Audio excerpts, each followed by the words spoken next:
After some 10 years of on-orbit assembly, the building phase is nearly over. The new crew on the International Space Station is set to launch the next stage of the station's life on orbit. By the time we get done, according to the current plan, we hope to have the U.S. orbiting segment complete with the addition of Node 3, the final module. There'll still be some assembly on the Russian side to go, but most of the assembly will be done and we'll be in the transition to full utilization. Which means much more crew time spent on laboratory science. But Expedition 22 and 23 has its list of assembly tasks, starting with using Canadarm2 to relocate an external stowage platform and to move pressurized mating adapter number 3 to the nadir side of the Unity module. Then flight engineers Oleg Kotov and Max Sarayev make a spacewalk to outfit Mini Research Module 2. The newest Russian component, attached to the Zenith port of the Zvezda module, is not only a research and storage space, it's an airlock for EVAs and a docking port for Russian vehicles. We need to install additional antennas, we need to install some additional hardware for a full activation of this module, and that's going to be the primary objective of Oleg and my EVA.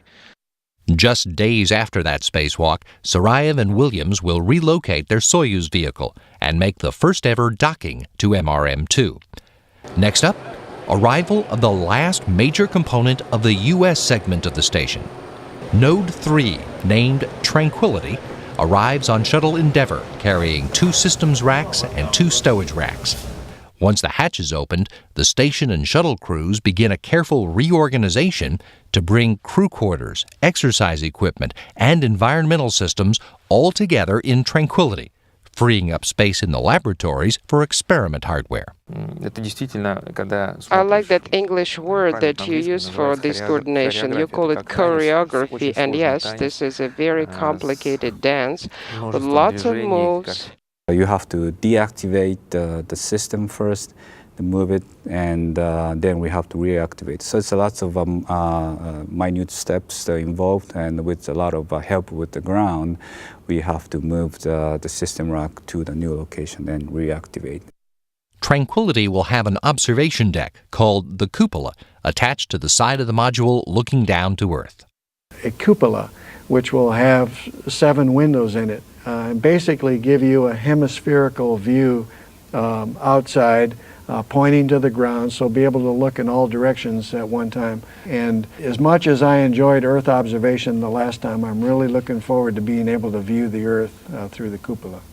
The cupola will also house a second control station for Canadarm2.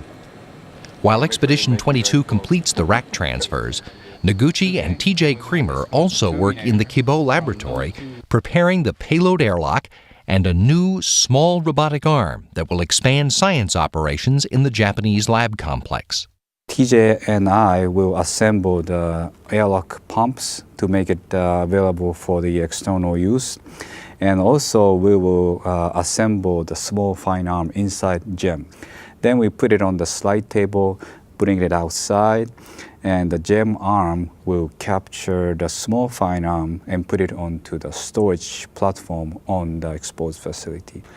Then this small fine arm has the ability to interface with items that are on the back porch on the exposed facility out there, and to be able to help us change out boxes that one would need to be changing out, either as an R&R to replace something that's broken, or to bring something back inside for our further work.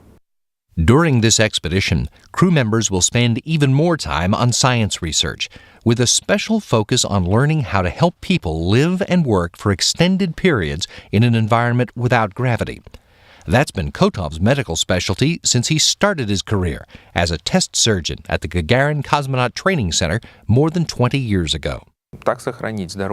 Right now we have to make sure we maintain human capabilities to work, think and function during a long duration flight, let's say to Mars, because when we arrive to Mars we're supposed to work there, not just arrive.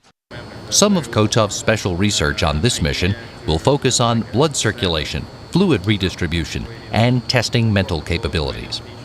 Expedition 23 begins, with Kotov as commander, when Williams and Sarayev head home in March, in close proximity to both a shuttle resupply mission and the arrival of a Soyuz spacecraft with 3 new crew members, cosmonauts Alexander Skvortsov and Michael Kornienko, and NASA astronaut Tracy Caldwell Dyson.